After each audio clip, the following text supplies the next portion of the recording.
So hello everyone and welcome back to my YouTube channel. Today's video is about how to write a resume or a CV and the difference between a resume and a CV. So many a times when we go out for a job or we look out for a job, whatever documentation that we require, one of the most vital document is your resume or your curriculum vitae. So we are going to discuss in this video about the same. So there are various ready-made templates that are available. That means you just have to replace the data and incorporate your personal data inside it.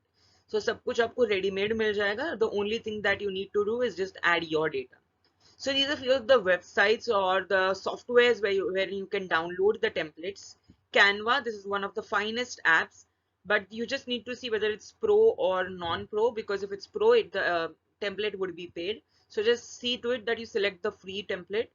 Next is the fresh resume, resume.io, my perfect resume, visual CV, CV maker, template.net.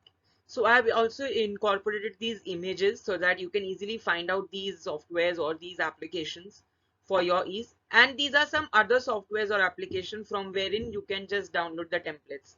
Canva, Fresh Resume, Novo Resume, Resume Genius, CV Design, Visual CV, Overleaf, CV Maker, Freshums, template.net. Template.net is really very popular software, so you can just go for it. Resume.com, this is also a very good one. So what's the difference between a resume and a CV? A resume basically, the purpose is to catch the eye of the person who is reading, the hiring manager or recruiter or whoever it is. While in CV, it is a comprehensive history, elaborative है वो. उसमें entire information होती है आपकी.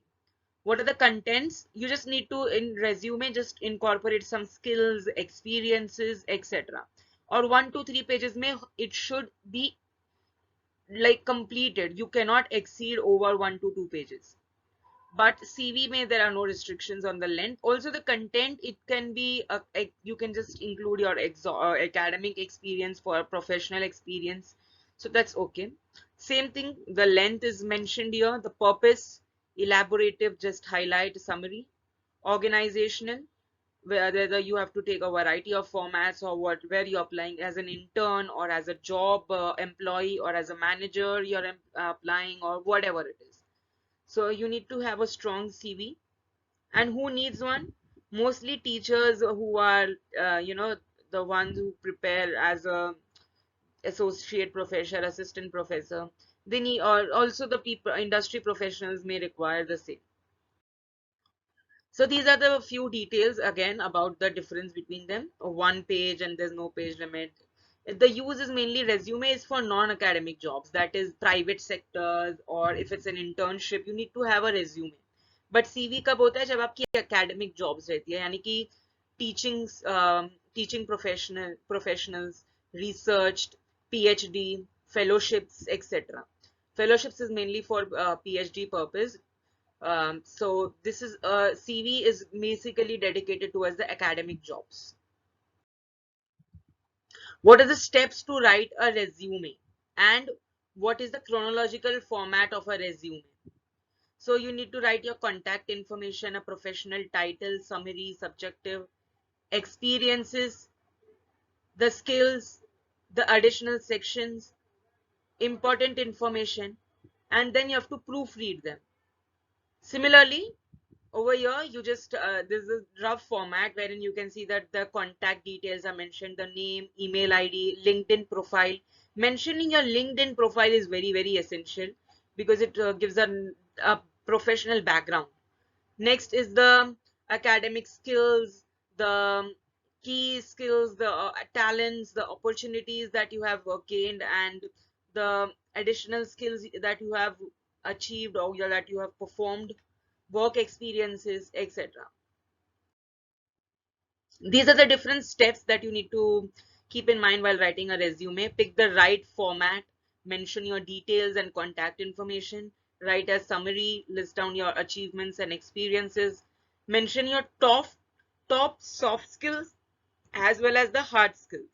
Whether you have good communication skills, good leadership qualities, good critical thinking, good orientation purpose, or whatever it is, multi-talented, multitasking, etc. Then you need to include some additional things like language, hobbies. So languages is very essential when we go for a call center, because languages can be Hindi, English, Marathi, etc. Crafting a convincing cover letter is very, very essential. And then you have to proofread your resume and a cover letter. What are the steps to write a curriculum vitae? The number one thing that you need to mention in that is the heading, the title. The heading is the main and the most important part, because a person won't be able to recognize what is it about, what is the paper all about. So a heading is very, very essential.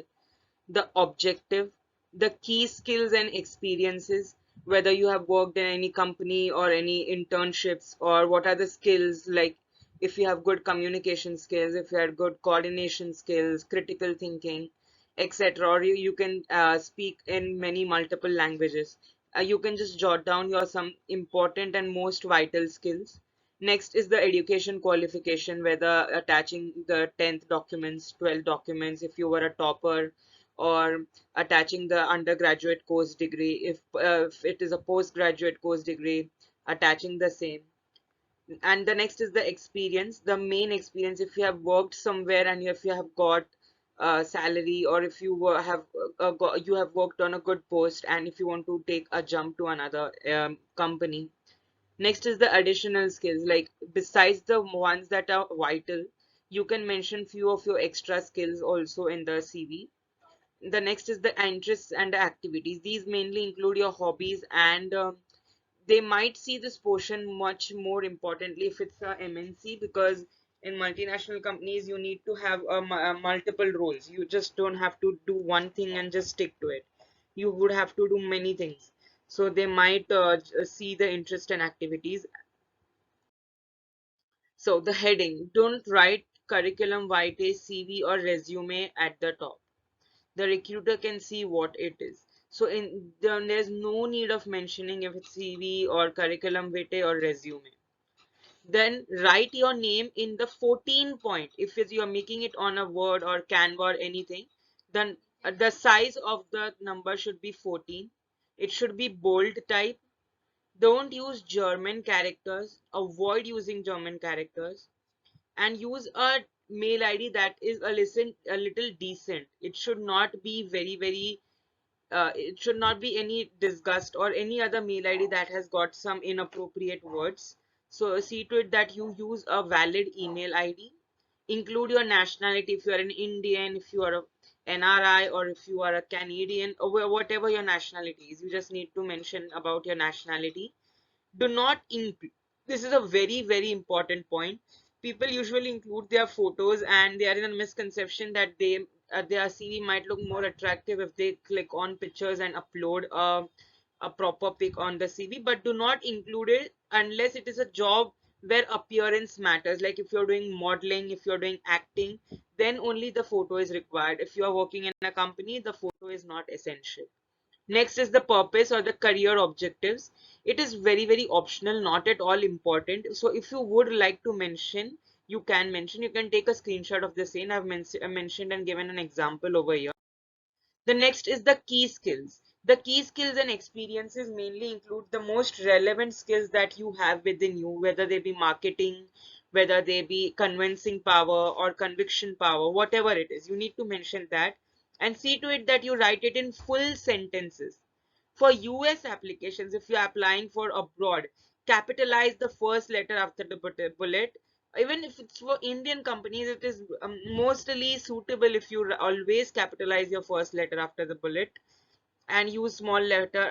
For UK applications, we use small letter after the bullet. So this is the one important point that you need to remember if you're applying for a foreign job, that if it's a UK, you don't use a capital letter after the bullet.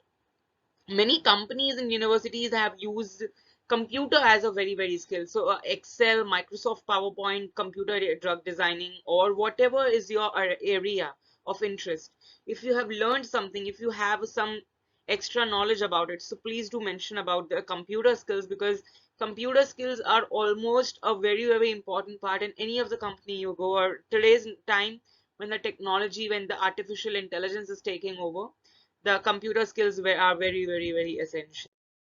The next is the education. As a current student or a graduate or a postgraduate, you can just mention about your qualifications, your university, the full name of your university, the location, the country, how many months you have been there. Suppose if it's India or Australia or whichever country it is, you just need to mention about the amount of years you have had there for studying, the amount of time you have spent there. The next is the experience. Use experience instead of work experience because it will help you include both paid, unpaid, internships, volunteer work. So like even if you have worked for some NGO, for some internship without a stipend, you can include that, because if you use work experience, then you need to only mention the ones in which you were paid. But if you use experience, you can. Always use reverse chronological order. Start with the most recent one that you have worked for. Suppose if I had worked in 2022 in some company, if and then if I had worked in 2020, so I will mention the first about the 2022, and then accordingly I'll mention about 2020. The next and the most important one is the interest and activities. Just writing and about your activities is suffice. Do not reveal them much or do not explain them. Do not elaborate your interest of hobbies much. If it's relevant to the job, still you need to just mention and jot down your interest or hobbies or whatever it is. So thank you so much for watching the video. I hope you liked it and I hope that it will help you ahead in your CV. I've also made videos on resume and cover letter. I hope you do find them interesting while going out opting for a job. And please do keep in mind these points because these play a very, very important role. Thank you so much, everybody.